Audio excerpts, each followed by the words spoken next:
Hi guys, welcome back to my channel ఆహా వంటిల్లు. ఒంటికి ఎంతో చలువ చేసే పప్పుల్స్ చేసి చూపిస్తున్నాను, చూసేయండి. ఎండలు బాగా దంచి కొడుతున్నాయి కదండి. బాడీకి కొంచెం చల్లదనం కోసం ఇలా ఆల్టర్నేట్ డేస్లో పప్పు చారు చేసుకొని తింటే ఒంటికి చల్లగా ఉంటుంది. ఆ చారుతో కొంచెం అన్నం తినబుద్ధి అవుతుందండి. ఇక్కడ నేను పెసరపప్పుతో చేస్తున్నాను. పెసరపప్పు చాలా చలువ అన్నమాట బాడీకి.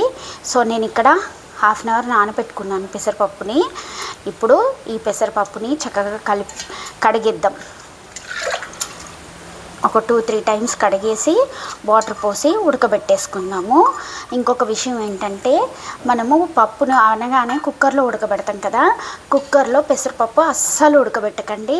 ఇది నానబెట్టి ఉడకబెట్టేస్తే నార్మల్గానే చక్కగా ఉడికిపోతుంది. కుక్కర్లో వేస్తే అని అనుకోండి, కుక్కర్లో ఉడకబెట్టామనుకోండి కొంచెం జిగురుదనం వస్తుంది అనమాట. జిగురుగా అస్సలు బాగోదండి. సో అందుకని నార్మల్ గిన్నెలో ఉడకబెట్టేద్దాం పప్పుని, ఓకేనా. చూసారా, ఒక 2-3 టైమ్స్ కడిగాక మంచి నీళ్ళు పోసేసి ఇలా కొన్ని వాటర్ పోసేసి ఉడకబెట్టేసుకుందాం. పప్పుని దగ్గరుండి కలుపుతూ ఉడకబెట్టేయండి, ఎందుకంటే పొంగిపోతుంది అనమాట. సో చూస్తూ జాగ్రత్తగా ఉడకబెట్టేసుకుందాము. స్టవ్ పైన పెద్ద మంట పెట్టానండి. కొంచెం ఒక్క పొంగు రాగానే మంట తగ్గించేసేసుకుందాము. ఓన్లీ ప్లెయిన్ పప్పు వాటర్ పోసి ఉడకబెట్టేస్తున్నాను చూడండి. ఇప్పుడు ఇందులో ఏమీ వేయొద్దు చూడండి. ఇంకా వేడి నీళ్ళు పోసి ఉడకబెడితే ఇంకా ఫాస్ట్గా అయిపోతుంది. కాకపోతే టేస్ట్లో కొంచెం చేంజ్ అనిపిస్తుంది, అంత కమ్మగా రాదనమాట. సో నార్మల్ వాటర్ పోసి ఉడకబెట్టేస్తున్నాను చూడండి. చాలా అంటే చాలా కమ్మగా ఉంటుందండి. ఈ పప్పు ఉడికే లోపు మనము కూరగాయ ముక్కలన్నీ కట్ చేసి పెట్టుకుందాం, ఓకేనా. రండి. పప్పు ఉడికే లోపు మనము టమాటో ముక్కలు, కొత్తిమీర, కరివేపాకు, పచ్చిమిర్చి, ఆనియన్స్, కొంచెం చింతపండు నానబెట్టేసి పెట్టేసుకుందాం. ఇవన్నీ మనము పప్పు ఉడికే లోపు చేసేసుకోవచ్చు, బట్ నేను ముందే రెడీ చేసి పెట్టుకున్నాను, ఓకేనా. కొంచెం పొంగు వచ్చేసింది, ఉడకడం స్టార్ట్ అయిపోయింది చూసారా. చూడండి, ఇలా కొంచెం నురుగు వచ్చి ఉంటుంది. దీన్ని తీసేసి పాడేసేయండి.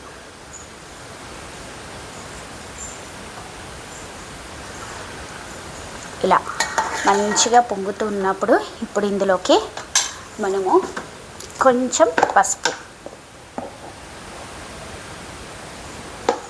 దీంట్లోనే కొంచెం ఆయిల్ వేసేసుకుందాం. ఒక 2 డ్రాప్స్ ఆయిల్ వేసేసి, ఆయిల్ వేస్తే ఏంటంటే మనకి చక్కగా ఉడికిపోతుంది అన్నమాట, పొంగకుండా. సో అది వేసేసి ఒకసారి కలిపేసి ఇప్పుడు స్టవ్ మీడియం ఫ్లేమ్ మీద పెట్టేసుకుందాం. చూడండి, పెసరపప్పు నానబెట్టేసి ఉడకబెడితే ఈజీగా కుక్కర్లో కాకుండా నార్మల్గానే ఉడికిపోతుందండి. కుక్కర్లో అస్సలు వేయకండి, జిగురు వస్తుంది, అదొకలాగా అనిపిస్తుందండి, మంచిగా అనిపించదు అనమాట. సో అందుకని పెసరపప్పు చేసేటప్పుడు నార్మల్ గిన్నెలో ఉడకబెట్టేయండి. పాతకాలంలో మన అమ్మమ్మలు చేసేవాళ్ళండి కుక్కర్లో, అప్పుడు తెలిసేవి కావు అనమాట. సో ఏ పప్పు అయినా కూడా వాళ్ళు ఇలానే నార్మల్గా ఉడకబెట్టేవాళ్ళు కదా. సో అలా ఉడకబెట్టేసుకొని చేస్తే చాలా కమ్మటి టేస్ట్ వస్తుందండి.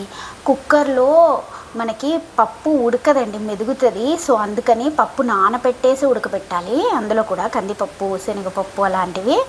ఇప్పుడు పెసరపప్పు కాబట్టి ఇలా నార్మల్గా ఉడకబెడితే ఈజీగా ఉడికిపోతుంది, ఓకేనా. నేను మీడియం ఫ్లేమ్ మీద పెట్టి ఉడకబెడుతున్నాను చూడండి. జస్ట్ 15 మినిట్స్లో ఉడికిపోతుందండి పప్పు మనకి. పప్పు ఉడుకుతుంటే ఇలా తెల్లటి తెట్టు ఒకటి వస్తుందండి, దాన్ని తీసేస్తూ ఉండండి. ఒక గిన్నె పక్కన పెట్టేసుకున్నాం అనుకో, అందులో వేసేయచ్చు వచ్చినట్టు, ఓకేనా. తెట్టు ఉంటే ఏం లేదండి, పొంగుతూ ఉంటుంది అన్నమాట పప్పు ఊరికే. అందుకని ఆ తెట్ట మొత్తం తీసేస్తూ ఉండాలి మధ్యలో.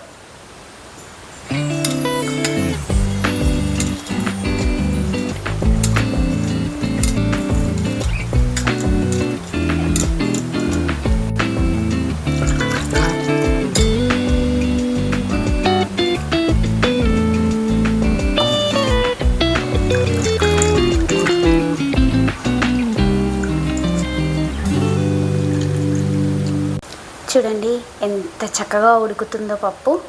అంతేనండి, ఒక పొంగు వచ్చాక మంట మీడియం ఫ్లేమ్ మీద పెట్టుకున్నాం అనుకోండి, చక్కగా ఉడికిపోతుంది అనమాట. మనం ఇంకేమీ అక్కడే కూర్చొని దాన్ని చూడాల్సిన అవసరం లేదనమాట. చూడండి ఎంత బాగా వచ్చేసిందో,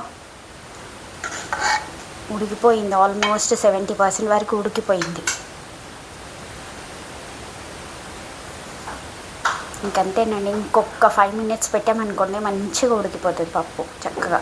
ఇంకొకటి ఏంటంటే, పప్పు ఉడికేటప్పుడే ఫస్టే ఎక్కువ వాటర్ పోయకండి, ఎందుకంటే ఆ వాటర్లో ఉడకడానికి చాలా టైం తీసుకుంటుంది. సో కొన్ని వాటర్ పోసుకొని పప్పు ఉడికాక అప్పుడు మనకి ఎంత పులుసు కావాలో అన్ని వాటర్ పోసుకుంటే సరిపోతుంది. చూసారా చక్కగా ఉడికిపోతుంది కదా. చూడండి అంతే, ఎక్కువ వాటర్ పోయకుండా కొన్ని వాటర్ పోసి చక్కగా పప్పుని ఉడకబెట్టేసుకుంటే చాలా మంచిగా వచ్చేస్తుంది. చూడండి మన పప్పు అంతా మంచిగా చక్కగా ఉడికిపోయి చేసారా, వాటర్ వేసిన వాటర్ అన్నీ కూడా ఎగిరిపోయాయి. ఇప్పుడు ఇందులోకి మనము ఫస్ట్ ఉప్పు వేసేద్దాం. పప్పు ఎప్పుడు చేసినా కూడా పప్పు ఉడకంగానే ఉప్పు వేస్తే కమ్మటి టేస్ట్ వస్తుందండి. చూడండి ఉప్పు వేసేసి చక్కగా కలిపేసుకున్నాం. కలిపేసి ఇప్పుడు కొంచెం మంట పెద్దగా పెంచేసుకుందాము. పెంచేసుకొని ఇప్పుడు ఇందులో మనము ముందు తీసి పెట్టుకున్న చింతపండు పులుసు, ఇందులోనే టమాటో ముక్కలు,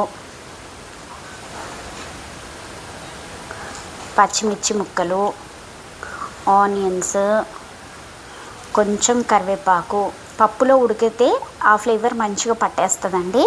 ఇవన్నీ చక్కగా కలిపేసుకుందాము. నేను ఇందులో ఇంకా కారం వేయట్లేదండి. చూడండి మనకి ఎంత చారులా కావాలో అంత చూసుకొని వాటర్ వేసేసుకోవాలి. చూడండి ఇంకా ఇందులోనే కొన్ని మెంతులండి, కొన్ని మెంతులు వేసేసా. ఇప్పుడు కొంచెం పులుసు వేసాం కాబట్టి ఇప్పుడు అన్నిట్లోకి సరిపడంత సాల్ట్ వేసేసుకుందాం అండి. నాకు ఇంకొంచెం వాటర్ కావాలి, పల్చగా కావాలన్నమాట, పప్పు పులుసు కదా. చక్కగా చూడండి తక్కువ అన్నం పెట్టుకొని ఎక్కువ పప్పు పులుసు వేసుకొని తింటుంటే అబ్బబ్బబ్బబ్బా ఇంకా అలా గొంతులోకి జారిపోతుందండి, అంత టేస్టీగా ఉంటుంది. ఇది కొంచెం మసలనిద్దాం మనము. టమాటో ముక్కలు, పచ్చిమిర్చి, ఆనియన్స్ అన్నీ కూడా ఉడికిపోవాలి మనకి. సో అప్పటి వరకు మసలబెట్టేద్దాం, ఓకేనా. చూడండి చక్కగా మసలిపోతుంది. మనం వేసిన టమాటో ముక్కలు అవన్నీ కూడా మంచిగా చక్కగా ఉడికిపోవాలన్నమాట. సో మంట మనము మీడియం ఫ్లేమ్ మీద పెట్టేసి ఇప్పుడు సరా చక్కగా మసులుతుందండి. టమాటోలు చక్కగా ఉడికిపోయాక మనం తాలింపు పెట్టేసుకుందాం. చాలా వరకు తాలింపు పెట్టేసి మరగబెట్టేస్తారనమాట. అలా కాకుండా ఇలా మరగపెట్టేసి లాస్ట్లో తాలింపు పెడితే ఆ ఫ్లేవర్తో ఎంత కమ్మటి వాసన వస్తుందోనండి, చాలా బాగుంటుంది అనమాట. చూడండి చక్కగా మసులుతుంది. ఎండాకాలం కదండి, పెసరపప్పు తింటే చలువ అనమాట. సో అందుకని పప్పు పులుసు పెసరపప్పుతో చేస్తే చాలా కమ్మగా ఉంటుంది, హెల్త్ బెనిఫిట్స్ కూడా చాలా ఉంటాయి అన్నమాట. చూడండి చక్కగా మసులుతుంది. మనము లేట్ అవుతుందంటే కొంచెం మంటని పెంచుతూ తగ్గిస్తూ మసలబెట్టేసుకుంటే కొంచెం ఫాస్ట్గా అయిపోతుంది అనమాట. అలా అని కుక్కర్లో వేసి చేయకండి, అస్సలు బాగోదు. టేస్ట్ అసలు డిఫరెంట్గా మారిపోతుందండి, అంతా వేరేలాగా వస్తుంది అనమాట. కుక్కర్లో అస్సలు చేయకండి. నార్మల్గానే కొంచెం టైం తీసుకున్నా కూడా నార్మల్గా చేసుకుంటే ఆ కమ్మదనం చాలా బాగుంటుందండి. ఇంకా పుల్లల పొయ్యి మీద చేస్తే ఇంకా బాగుంటుందండి టేస్ట్ అయితే. చూడండి చక్కగా మసులుతుంది. చూడండి ఇంతేనండి, చక్కగా మసలనిద్దాము. ఓన్లీ టమాటో ఉడికిపోతే చాలండి. ఇంకా పచ్చిమిర్చి, ఆనియన్స్ ఆటోమేటిక్గా ఉడికిపోతాయి. టమాటో ఉడకడానికి టైం పడుతుంది కాబట్టి సో టమాటో ఉడికే వరకు వెయిట్ చేద్దాం. ఎక్కువ ఉడకాల్సిన అవసరం లేదు, జస్ట్ స్కిన్ ఇలా ఊడిపోతే చాలన్నమాట. టమాటా పైన ఉన్న స్కిన్ కొంచెం ముడతలు పడేసి ఊడిపోతే అంతవరకు ఉడికిపోయిందన్నట్టు, మసిలిపోయిందన్నట్టు అర్థం, ఓకేనా. చూడండి టమాటాలు టమాటో ముక్కలు ముడతకు వచ్చేస్తాయి అన్నమాట. సో అప్పుడు మనము తాలింపు పెట్టేసుకుంటే చాలు, ఎక్కువ మరగాల్సిన అవసరం లేదు. చూడండి నిగనిగాను ఉన్నాయి కదా, కొంచెం ముడత పడిపోతాయి. అలా వచ్చే వరకు మరగనిచ్చేస్తే చాలు.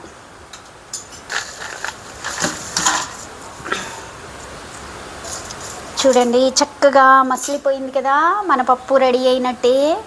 చూడండి టమాటోలు కూడా ఉడికిపోయాయి. పప్పు మసులుతుంటేనే స్మెల్ వచ్చేస్తుందండి అసలు. అబ్బబ్బబ్బబ్బబ్బా, ఇంకా ఎంత ఆకలేస్తుందో అసలు. ఆ వాసనకైతే నాకు ఎక్కడలేని ఆకలి అయితే గుర్తొస్తుందండి. చూడండి చక్కగా మరిగిపోతుంది.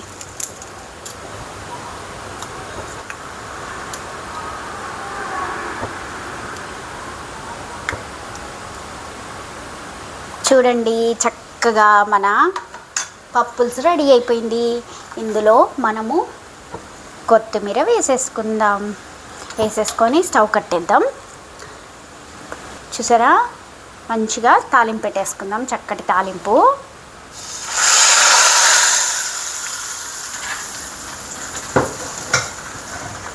చూడండి మన కమ్మటి పప్పుల్సు పెసరపప్పుతో చేశాను, చాలా కమ్మగా ఉంటుంది. ఇంకా తాలింపు వేశాక అలా ఒక 2 minutes వదిలేస్తే ఆ ఫ్లేవర్ అంతా పులుసుకి పట్టేస్తుంది. చాలా కమ్మగా ఉంటుంది అనమాట. సూపర్ టేస్ట్ అనమాట. అసలు ఆ ఆకలంతా గుర్తొస్తుంది. చూసారా మన కమ్మటి పప్పుల్స్ రెడీ అయిపోయింది కదా. తక్కువ అన్నంతో ఎక్కువ పప్పుల్స్ వేసుకొని అలా జారుగా తింటే ఉంటుందండి. ఇంకా మన జీవితానికి ఏం కావాలి చెప్పండి, చాలండి. అంత అన్నం తినేస్తే ఇంకా ఎంత హాయిగా ఉంటుందో అసలు.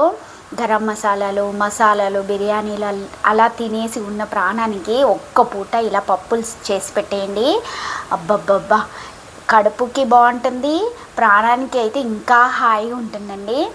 చూడండి ఎంత బాగుందో కదా మరి మన పప్పుల్సు. మరి చూసారు కదా, మీకు నచ్చిందా? మీకు నచ్చితే ఒకసారి ట్రై చేసి ఎలా వచ్చిందో తప్పకుండా కామెంట్ చేయండి. Thank you for watching. మళ్ళీ ఒక మంచి రెసిపీతో మీ ముందుకు వస్తాను. ఓకేనా? Bye guys.